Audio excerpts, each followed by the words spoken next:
Ya, vamos a iniciar con el auxiliar. Este en particular es el último antes del control que vamos a tener. Puede que haga un auxiliar extra, en verdad todavía no lo sé.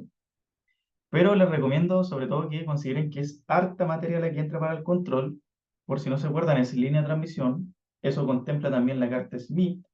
Entra guía de onda, que ya lo vimos también. Y entra introducción a la radioastronomía. Entonces es harta materia. Igual lo bueno sí que entran preguntas de sus presentaciones, así que ahí pueden sacar algunos puntos. Esas entran como bonus y deberían entrar casi todas las presentaciones. Así que eso también es un plus, digamos. Entonces, como digo, vamos a ver en este auxiliar, va a ser yo creo que un poquito más cortito. Vamos a ver algunos conceptos de antenas. Y bueno, algunos me preguntaron en la tutoría del jueves, como quién entraba en relación a antenas. Y en particular siempre son preguntas de contenido, o sea, de materia, nunca son preguntas como de desarrollo. De hecho, en particular solo esta de acá, la 2 es como de desarrollo, pero van a ver que son como cortitas. ¿Qué más? Ah, bueno, y saberse algunas fórmulas en particulares. A ver, no quiero que se mareen con todas las fórmulas que aparecen en el apunte, que son muchas, porque al profe le gusta esta parte de la materia, porque es a lo que se dedica, entonces pone un montón de fórmulas. Lo importante es que entiendan qué significa y por sobre todo se queden como con las más relevantes. Ahora van a ver un poquito cuáles son como las más importantes. Y voy a tratar de explicar qué significa. Ya en particular este auxiliar, o sea, traje esta pregunta, ¿cierto? Las que habían sido de controles pasados. Y esta de adaptación de impedancia, que después la vamos a ver un poquito más en detalle, que esta en particular son del tipo que entra en el control. Ya, de hecho, si fueron a la tutoría, les subí o bueno, si están en el grupo este de electromechones, ahí les subí el ejercicio con la pauta y ese en particular fue de control, ese fue bien difícil. La idea es que no sea tan así porque ahora viene largo, entonces, para que lo tengan en cuenta. Ya entonces vamos a ver un poquito los conceptos. Bueno, yo no soy un experto en antena tampoco, pero mi idea es que si tienen duda o cualquier cosa me lo hagan saber y obviamente los voy a ayudar en eso. Entonces vamos a partir con el primer concepto que es súper importante en antenas, súper importante, que es la directivity. Entonces nos preguntan qué es la llamada directivity en una radioantena. Entonces acá les puse la definición como formal, digamos. Entonces indica la capacidad de la antena para enfocarse en una dirección específica, que eso es lo que es la directivity, lo que mejora la ganancia y la eficiencia en esa dirección. Y se puede expresar como la relación entre la intensidad de radiación en una dirección específica y la intensidad de radiación promedio de la antena. Eso a términos de cómo se calcula. Entonces, seguramente han visto con Tomás o en las presentaciones, vieron que la directivity usualmente se grafica en términos de gráficos polares. Entonces, imagínense, eso es un gráfico polar. Y lo que tienen acá usualmente son de este estilo. Seguramente lo han visto. Son como así. Entonces, en particular, esto es una antena muy directiva. Entonces, el término directivity se refiere a como qué tan directivo es en un cierto punto. Por eso es lo primero, como dice, indica la capacidad de antena para enfocarse en una dirección. Entonces, esto sería una antena directiva. Una antena más directiva sería si esto fuese del estilo como así, muy puntual, y a medida que lo hacen más puntual, significa que es más directivo. Ahora, por ejemplo, la antena isotrópica, este patrón de radiación debería ser como bien amplio, ¿cierto? Porque está cubriendo todos los ángulos. Recuerden de nuevo que esto es polar, entonces estamos hablando de ángulos. Entonces, recubre una zona mucho más grande. Entonces, eso es la directividad. Igual por si aparece una pregunta en relación a esto también, esto que yo estoy dibujando es el patrón de radiación, que es como para dónde ir, bueno, al final está relacionado con el vector de Poynting y es como la forma de cómo irradia la antena, ¿ya? Y eso usualmente se mide en decibeles. Entonces, por ejemplo, ustedes en una antena siempre van a tener algo de este estilo, como lo que dibujé recién, y tienen estas cositas que se llaman side o lóbulos laterales. ¿Y qué quieren decir? Es que usualmente en una antena ustedes van a tener su beam principal, que esto sería el beam principal, el más grande, y van a tener esto asociado. Y eso al final, cuando uno construye una antena, o en general cuando uno hace estudio de antenas, son molestos, porque al final piensa que quieren radiar en un punto en específico, y al tener como estos silos, lo que están haciendo es como tirar energía como para cualquier lado. Entonces, estos siempre son incómodos, si uno no los quiere, porque al final eso, hacemos perder energía, que podría estar en el lóbulo principal. Y bueno, molestan básicamente, porque recuerden que eso también es un concepto importante. Una antena funciona para ambos lados. Es decir, que puede transmitir información con la misma estructura de la antena no cambia, como también puede recibir información. Funciona, es bidireccional en ese aspecto. Entonces, ¿qué significa eso? De que si ustedes están recibiendo información, por ejemplo, del cielo, y tienen estos silos, estos pueden ser, no sé, por ejemplo, montañas, que están recibiendo información de una montaña, ¿cierto? Porque a ciertas frecuencias que uno mide el cielo, las montañas molestan, porque están transmitiendo energía, a muy baja frecuencia, pero todo emite energía, todo emite longitud de onda al final, a fin de cuentas, o podría ser del suelo, por ejemplo. Entonces, todos estos lóbulos a nosotros no nos interesa que estén porque nos molestan. Eso es como para que entiendan más general el concepto. Y si quieren verlo de manera como numérica, se calcula así, como la potencia radiada en todas las direcciones, o sea, en plano 3D, esto ya está en esférica, porque el patrón de radiación obviamente es en todos los planos, o sea, perdón, en 3D, ¿cierto? En tres dimensiones. Y esto con respecto a la potencia promedio radiada. Y esto les da, como les digo, la directividad. O sea, imagínense la potencia máxima radiada con respecto a la potencia promedio. Esto también lo pueden relacionar con la ganancia, de hecho. De hecho, usualmente la directivity, o sea, la ganancia, perdón, siempre es menor que la directivity porque va con una constante. Ya, eso es como otro aspecto importante.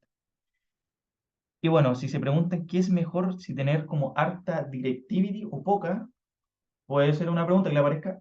En verdad depende un poco. Depende, por ejemplo, si nosotros queremos, por ejemplo, han visto estos autos de los Tesla que básicamente tienen esta conducción automática. Usualmente esos Teslas delante tienen como antenas y esas tienen un patrón de radiación súper así, como tiene una alta directivity, una cosa así. Entonces, les sirve para ir apuntando y para ir detectando los autos. Eso lo van moviendo, bueno, bien complejo, en verdad, son una regla antena, pero tienen alta directivity para poder enfocar un auto en particular y decir, ya, aquí hay un auto. En cambio, por ejemplo, cuando nosotros queremos hacer estudios del cielo, a nosotros nos interesa ver la mayor cantidad de cielo posible o en ocasiones la menor cantidad de cielo posible. Si quisiéramos ver una gran cantidad de cielo, nos interesa que el bandwidth o el ancho, o bueno, o el patrón de radiación, que es esto de acá, sea súper amplio, o la directivity, básicamente. Es decir, que esto sea lo más ancho posible. ¿Ya? Entonces, tiene un montón de utilidades, depende un poquito de lo que quieran hacer.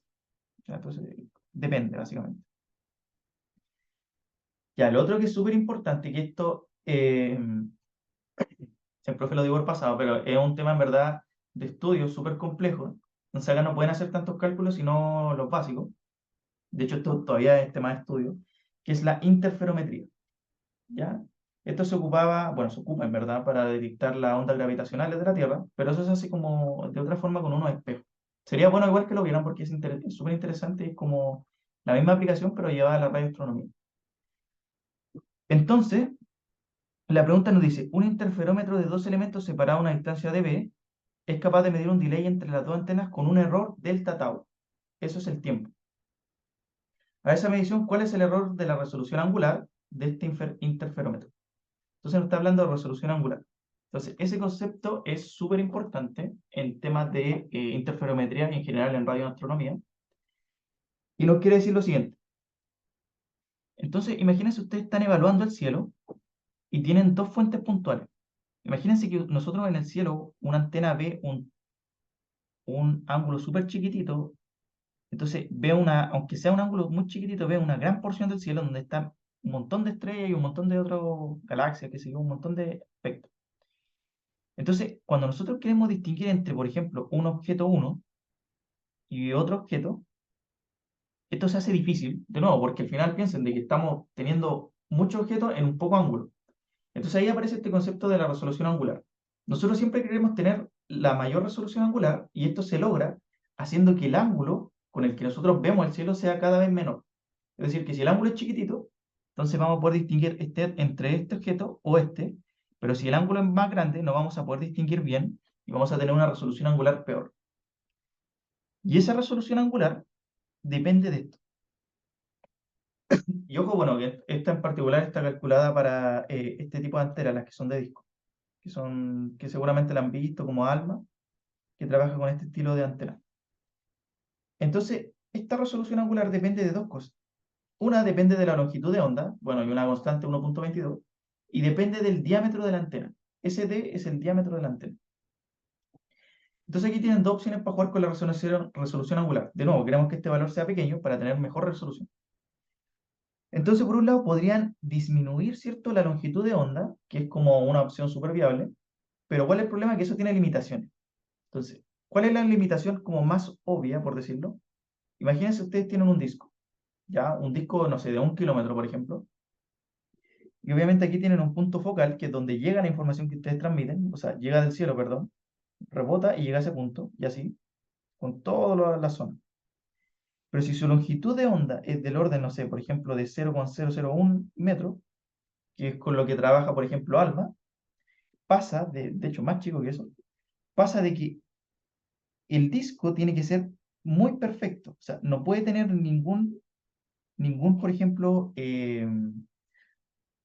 no puede tener ningún error, o sea, ese disco no puede ser un poquito mayor que eso, porque ya, imagínense, si esto vale, no sé, 0,1 metro, por dar un ejemplo, estoy dando valores al azar, y esto es 0,0001 metro, entonces ya importa el error que hay entre disco y disco. Entonces es súper importante eso y nos limita, por decirlo de alguna manera, o sea, hay más limitaciones, pero el poder bajar tanto la longitud de onda.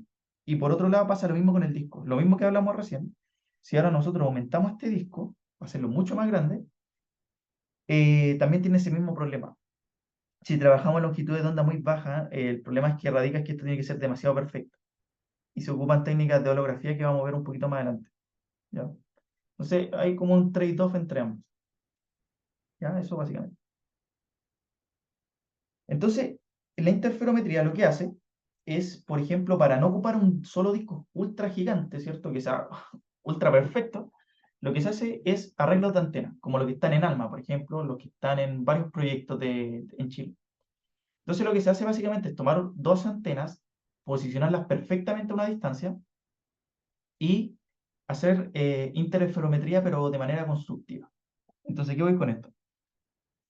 Imagínense tienen una antena A acá, una antena B acá, que están separadas a una distancia B, y viene un wavefront, que vamos a asumir que es plano, que bueno, a esta altura siempre se puede asumir que es plano si viene del cielo. Entonces viene un frente de ondas plano, llega a una primera antena, pero a la otra antena va a llegar con un cierto delay, que es este delay que aparece ahí. Entonces, para compensarlo, porque esto después pasa a un sistema digital, y lo que hacen básicamente es, si esta llega así, y esta llega con un cierto delay que ustedes van a conocer, que pueden conocer en base a esto, se superponen constructivamente y obtienen esto que está aquí. Entonces, eso es lo que hace un arreglo de antena, básicamente. Hace interferometría poniendo varias antenas, toman el delay y hacen todo este arreglo digital y las unen y al final hacen como la onda constructiva. Entonces, eso permite tener muchas antenitas chiquititas y poder tener una buena resolución angular sin la necesidad de tener una pura antena gigante, que al final ese es un problema enorme. Ya eso es como para darle contexto, porque igual me interesa que entiendan la idea. Esto, como digo, es materia de estudio, entonces no es tan sencillo. Entonces el ejercicio nos dice que están separados B y que hay un cierto delay. Entonces, la fórmula que ustedes tienen en el apunte es esta de acá, donde esto es el producto punto. Entonces tienen un vector B, ¿cierto? Que está marcado aquí, que va en esta dirección. Tienen la normal, que va en esta dirección, la normal, ¿cierto? Y tienen un cierto ángulo. Y obviamente a ustedes les interesa en términos de producto punto, les interesa el ángulo que está acá, por cierto, este de aquí, que, que básicamente sería el 180 menos teta, ¿cierto? Pero ahí cuando sacan el producto punto, ¿cierto? El coseno, después lo trasladan, les va a quedar básicamente como está puesto aquí. Eso tampoco es como relevante porque en verdad ustedes pueden definir este ángulo acá o lo pueden definir teta acá, ¿ya? Pero da lo mismo porque cuando trasladan el coseno o el seno les va a quedar más o menos igual. O sea, de hecho les queda como está aquí. Entonces, ¿qué me interesa que entiendan? Que tenemos esta expresión, donde de nuevo ve la distancia entre ambos, el coseno del ángulo que es producto del delay, y luego tienen este parámetro que es bueno, esta es la velocidad de la luz, y este es el tiempo que tarda en llegar de un lado a otro. O sea, básicamente el delay que tienen. Entonces, nos dice que tenemos un error, ¿ya? Tenemos un cierto error de delay. Entonces, ese error ustedes lo colocan acá, ¿cierto? Y colocan este coseno acá. O sea, tienen tanto un error en la resolución angular y un error, obviamente, en la parte del delay. Tienen que estar ambos. Entonces, bueno, esta parte igual la encontré un poquito rebuscada. pero se tenían que saber que la aproximación para ángulos pequeños del coseno se puede escribir de esa manera, y sabiendo eso, separan esta expresión que está acá, y bueno, en este punto, si se dan cuenta, esto que está acá, eso que está ahí, es lo mismo que está acá, entonces si lo reemplazan, les va a quedar esto que está aquí. O sea, básicamente si reemplazan eso acá, o al revés, en verdad reemplazan eso ahí, se les van términos y obtienen lo que está de nuevo acá abajo. Entonces, esa expresión relaciona, como digo, el valor del delay con respecto al tiempo. Y de hecho, esto yo me equivoqué, esto es angular. Ahí. No, aquí hay un error. Eh, a ver, voy a cortar para corregirlo rápido. Ya, ahora sí, tenía una pequeña pifia. Sí, esto era así. Entonces, aquí está bien, pero aquí me había pifiado, había puesto el delay. Entonces, esto es el error de la resolución angular. Entonces, pues, después pueden hacer la aproximación de ángulos pequeños, porque piensen que estamos trabajando en ángulos súper pequeños. Entonces pueden decir esto, y en base a eso obtienen el valor de la resolución angular, o sea, el error. Y ese error, ¿cierto? Depende de C, del ángulo, ¿cierto? De la distancia entre ambos, y depende del error del delay que estén obteniendo también. Entonces, esta pregunta igual yo la encuentro un poquito como difícil de hacer, si no se acuerdan, una de esto, y dos de esto también, que estamos hablando como en términos de ángulos pequeños. Pero bueno, así es la pregunta, en verdad. Ya, pero esa es como la idea al final. Lo que me importa igual que entiendan el concepto de la interferometría en este caso. Este es el caso más simple. Ya. ¿Qué más? Después nos preguntan, ¿cuál es la ecuación del radiómetro y qué describe? Mencione cada uno de sus elementos, incluyendo temperaturas. Ya está, en particular igual se la tenían que saber, esta ecuación del radiómetro, que es la que está acá. Y esta ecuación del radiómetro, como sale acá, nos da una idea de la sensibilidad del sistema. ¿Ya? ¿Y por qué nos da una idea de la sensibilidad del sistema? Porque depende de muchos parámetros como físicos de lo que nosotros estamos trabajando. Entonces, depende, una, de una constante Kc, que siempre es dato, que depende del sistema, depende de la temperatura del sistema, depende del ancho de banda con el que estemos trabajando y depende de la temperatura, o sea, perdón, del tiempo con el que estemos evaluando, como el tiempo o sea, el tiempo que queramos utilizar para hacer las muestras o las mediciones. Entonces, como sale acá, delta nu, ¿cierto? O delta F es el ancho de banda, T es el tiempo de integración el que estamos ocupando para evaluar esto, y T de cis son las temperaturas del sistema. Entonces, esa temperatura del sistema quiere decir de que considera todas las temperaturas que hay, por ejemplo, la del cielo, que es la más típica, la de radiación, la de la atmósfera, la del receptor, la de la antena, y bueno, aquí hay otras dos más. Entonces, el T de sistema son todas las temperaturas que están afectando y eso va a afectar enormemente el rendimiento de nuestro sistema. Entonces, lo que sale acá, por lo tanto, un menor delta T quiere decir de que tenemos menos temperaturas que están afectando al sistema, ¿cierto? Va a mejorar la sensibilidad. O sea, siempre queremos que esto omega T, ¿cierto? O ¿cómo se llama? La ecuación del radiómetro siempre sea menor. Cosa de que nosotros podamos tener al final una mayor sensibilidad y el sistema funcione mucho mejor. Ya porque esto se relaciona directamente con otro parámetro más que se llama la sensibility. Entonces, básicamente es eso. Pero la ecuación al final describe como todos los aspectos físicos que pueden estar involucrados, en este caso de nuevo, como las temperaturas, el ancho de banda, el tiempo de sampleo, el tiempo de integración, y eso nos da al final esa como sensibilidad del sistema. Ya, y aquí hay un concepto que igual es como súper complejo. Yo les puse aquí una imagen que me gusta porque es un paper que fue de las presentaciones. Entonces nos dice, explique qué es la holografía en el contexto de radioantena. Entonces, como sale acá, es una técnica utilizada para medir y analizar las características de la superficie y estructura de las antenas de radio. Esta técnica permite crear un mapa detallado de la superficie de la antena, identificando deformaciones, errores que afectan el rendimiento. Entonces, ¿qué quiere decir eso? Esto es muy parecido a lo que hablábamos antes. Por ejemplo, ALMA trabaja con, eh, trabaja con ondas submilimétricas, submilimétricas, de hecho. Entonces son longitudes de ondas súper, súper chicos, son muy, muy chicos. Entonces, de nuevo, entramos al mismo problema. Cuando nosotros queremos medir una antena, esto está lleno de paneles, estos son puros paneles chiquititos. De nuevo, lo mismo que dije antes, puros paneles, Entonces, como la longitud de onda es tan chiquitita, pero tan, tan chiquitita, es súper relevante que esto sea un disco perfecto, pues, o sea, no puede ser con una leve deformación o que se mueva, no sé, algo muy chiquitito, como algo así. Esto tiene que ser un disco absolutamente perfecto, muy, muy perfecto, porque estamos trabajando, no, en longitudes muy chicas, entonces importa qué tan perfecto sea. Y del orden, imagínense, de los micrones, o sea, esto tiene que ser del orden de eso, de los micrones perfectamente. Entonces, ¿qué es la holografía?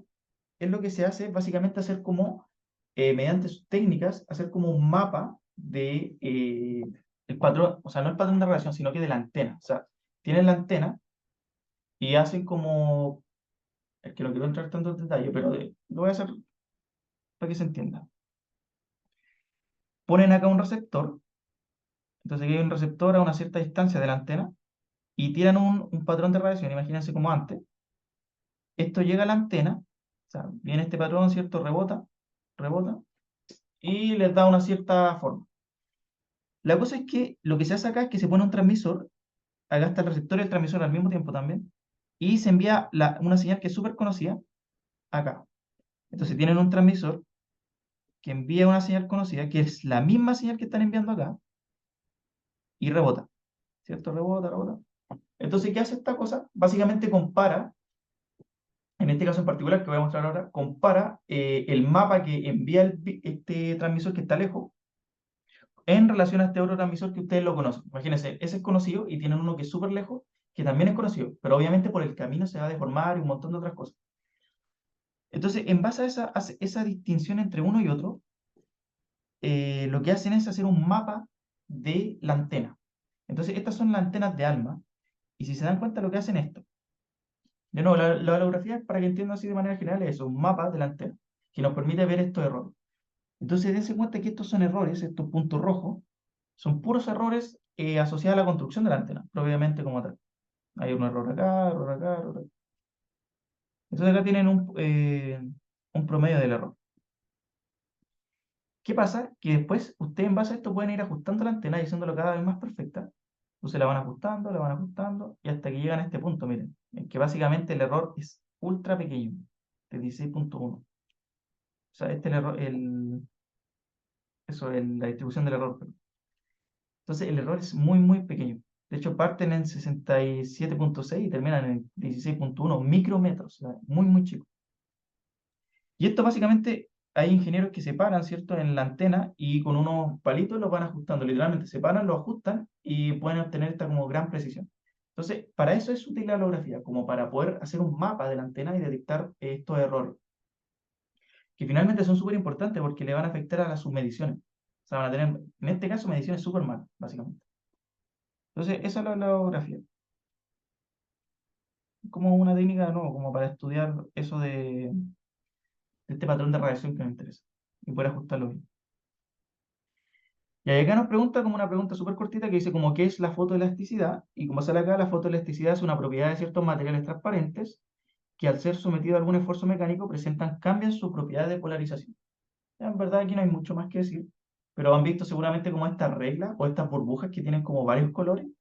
Ya, eso está asociado directamente a la fotoelasticidad. Entonces eso hace que al final como que tengan distintas polarizaciones. ¿Ya? Al final es como, no es más que eso. Y bueno, y el concepto de polarización, igual yo lo expliqué, puede que entre, porque en antenas siempre podemos tener muchas polarizaciones con las que vemos el cielo, pero, pero eso, el término de polarización igual repásenlo, ya que básicamente se lo expliqué en su momento, ¿cierto? Recibir una cierta dirección de frente de onda, ¿no? Ya, o sea, si tienen dos frentes, y ustedes ponen un disco que permita uno, van a pasar solo uno.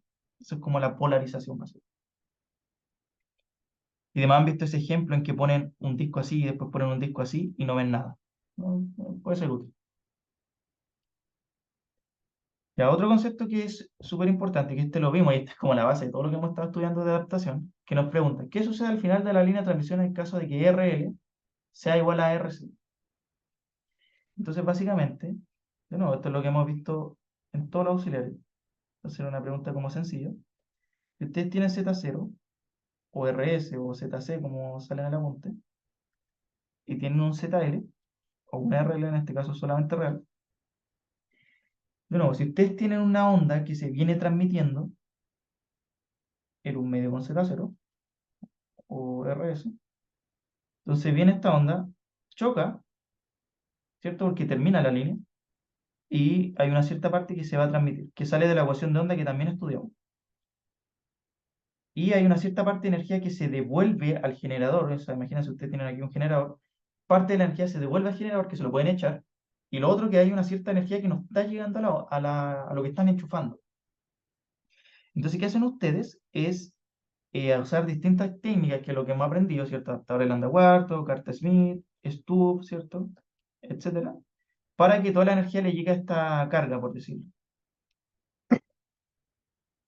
Entonces, cuando ustedes tienen que RL, ¿cierto? Su carga es igual a RC a la impedancia intrínseca del medio, la onda como que toda la energía llega efectivamente a la RL y no van a tener energía como devolviéndose. Entonces, como no tienen energía devolviéndose, no tienen pérdida. Y a términos, si quieren verlo como de ondas, es como que la onda no presenta un cambio de medio, como que siguiera todo el rato en el mismo medio. Entonces, como esa es la gracia. ¿Ya?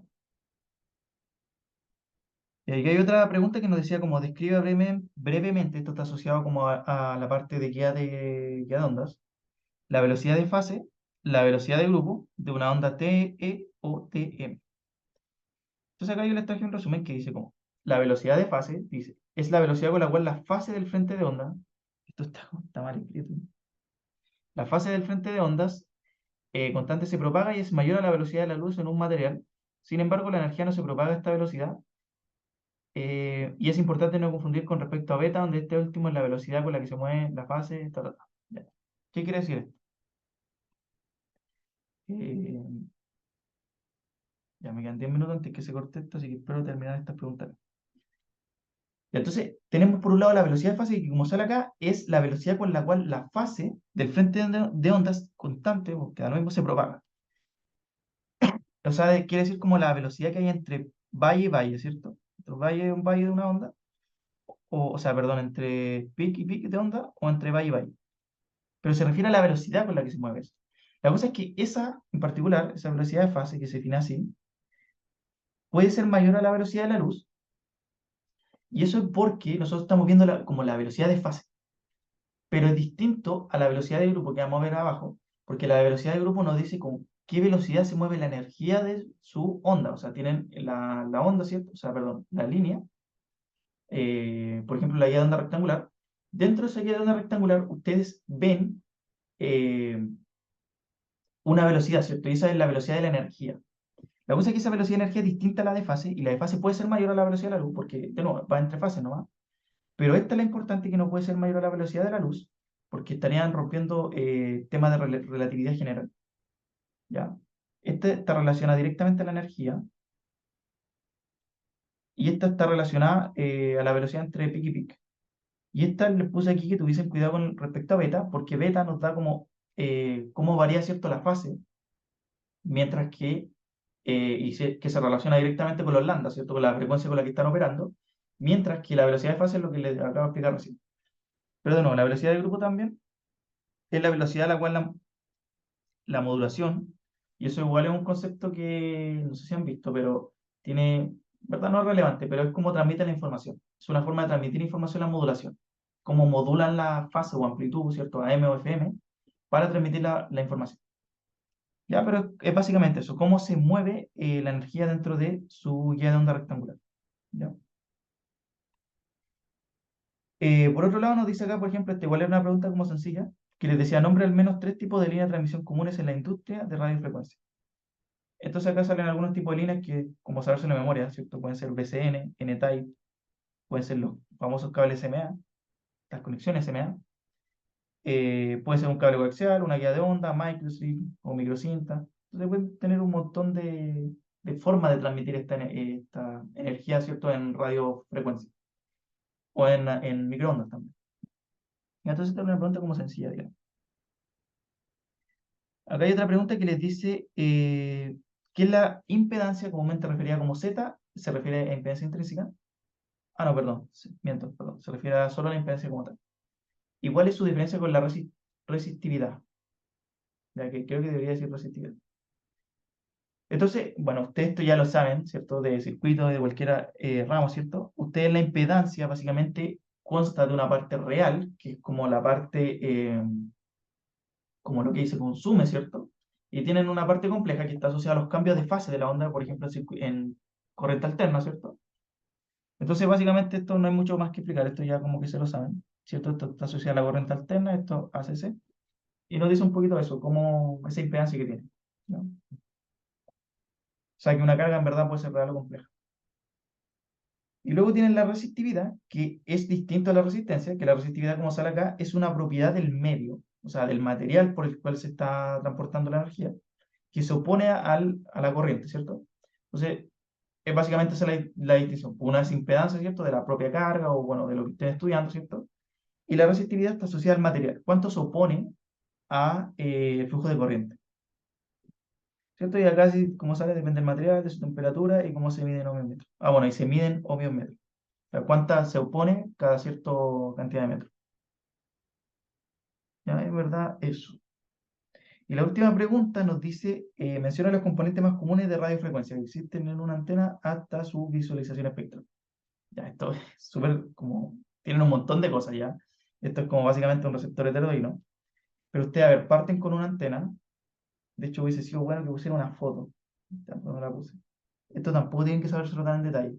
Pero parten con una antena, después parten con un amplificador de bajo ruido. Imagínense, les llega su información de la antena del cielo. Tiene un amplificador y eso les llega a una muy baja potencia. Entonces después tienen un LNA, que es Low Noise Amplifier, que es un amplificador de bajo ruido, que eso permite amplificar la señal. Luego tienen un filtro pasabanda, ¿ya? Que les permite filtrar solo la frecuencia que les interesa. Bueno, y después tienen un montón de cosas. Acá tienen, por ejemplo, usualmente un mixer, que lo que hace que es tomar su señal, que viene en una frecuencia alta o baja. Usualmente es alta la frecuencia con la que evalúan. Y este mixer, que tiene acá un oscilador local, permite que ustedes bajen esa frecuencia. O sea, la bajen a una frecuencia más manejable. Ya que es este mixer que aparece acá. Y bueno, aquí también hay un filtro pasabanda, hay un montón de otros aspectos, ya que no es necesario que lo entiendan. Pero estos son, viene antena, un Low Noise Amplifier, luego viene usualmente otro amplificador que no está acá, pero siempre tiene que haber otro más. Un filtro, un mixer que permite de nuevo bajar la frecuencia, un oscilador local, y después tienen acá otro filtro que es para asegurarse mejor la señal. La cosa es que después eso, ustedes lo tienen que trabajar en eh, pasar todo esto a digital. ¿Y cómo hacen eso? Pasando a un FPGA, que seguramente lo están viendo en digitales, que permite programar, permite hacer programación, ¿cierto? Y permite como trabajar mejor en los datos. Porque piensen que por segundos, ustedes no sé, creo que son, cada 40 segundos son creo que 16 teras o 100 teras, no me acuerdo el orden, pero son muchos teras que ustedes recopilan. Entonces, con un FPGA ustedes programan esto y son unas cajitas, ¿cierto? Y pueden hacer el digitalizado. Entonces, ese es como el proceso así como muy, muy básico. ¿Ya? Y aquí sale como una vez digitalizados esos grupos son tomados y se le aplica la FFT, que la FFT es la Fast Fourier Transform, que eso lo van a ver más adelante en señales 1, que es básicamente aplicar la transformada de Fourier, pero de forma rápida. Y eso les permite básicamente optimizar mucho sus resultados. ¿Ya? De hecho, van a tener que seguramente hacer tareas con la FFT. ¿Ya? Y eso es básicamente la idea, como las componentes más comunes, ¿ya? Amplificador LNA, un filtro pasabanda y todo lo que explico. Voy a cortar la grabación porque esto se va a cortar ahora, así que